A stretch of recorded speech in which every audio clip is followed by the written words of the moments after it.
Alright, what's going on, guys?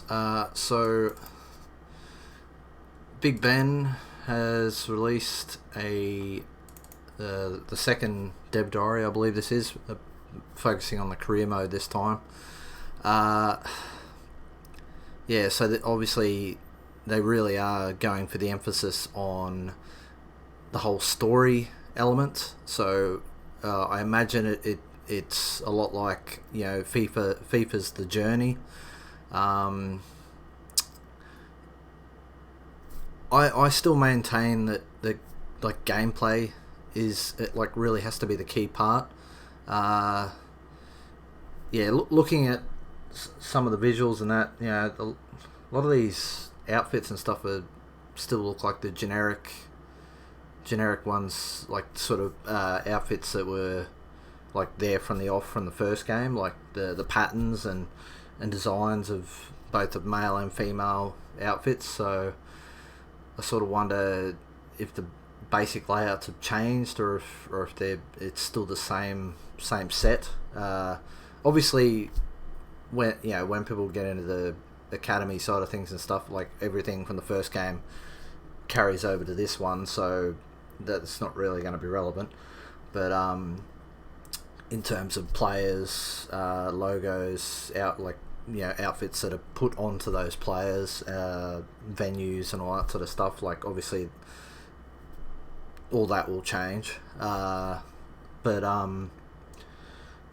still maintain that the gameplay needed to be the absolute focus, since the first game like didn't really nail that down. Yeah, like some people like to talk about the fact that they supported the game by releasing over 30 patches and things like that, but the fact of the matter was, particularly for the Australian and New Zealand release, the game was in an absolutely broken state. Like it was, I think a lot of people referred to it as it was like it was in alpha stage of development. Um, so, but the problem with that is, like, yeah, they might have carried on, trying to bring the game up to a playable standard, but in the end, it it was still quite bad by the time, like the last patch was January of this year.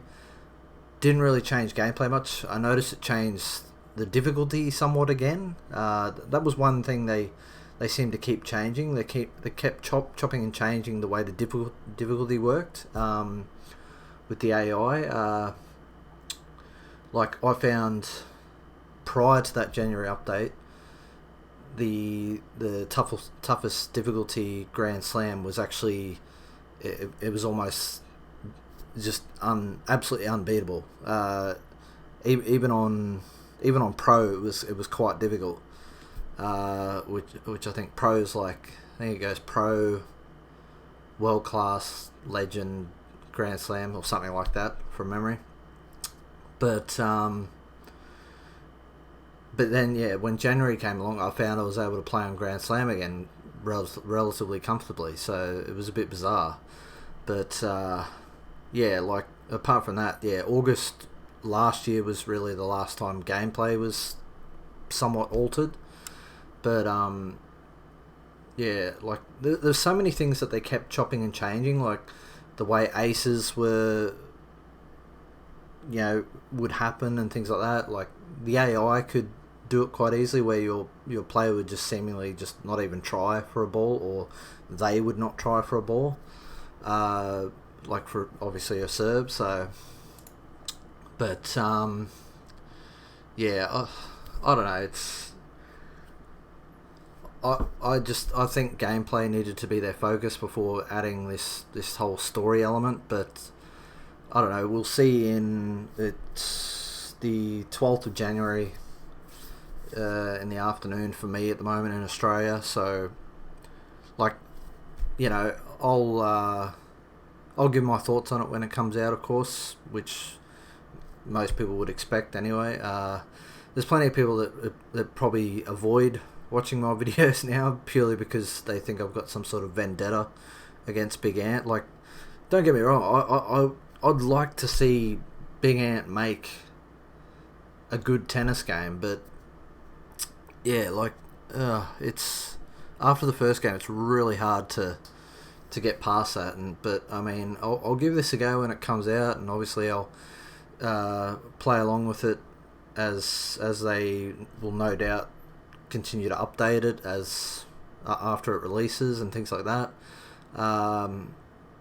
Like, I'm also curious to see who these 6 unlocked players are still. There's a lot of speculation on that. You know, a lot of people are obviously hoping that Roger Federer is going to be in the game, but yeah, I'm still unsure.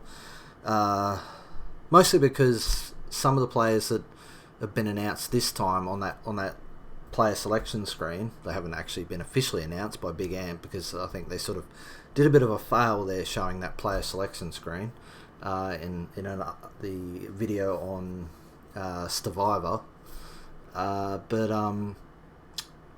Yeah, there's a lot of the players that were on Tennis World Tour that are on AO Tennis 2 now, like Wawrinka, TFO, and I think there's a couple others as well.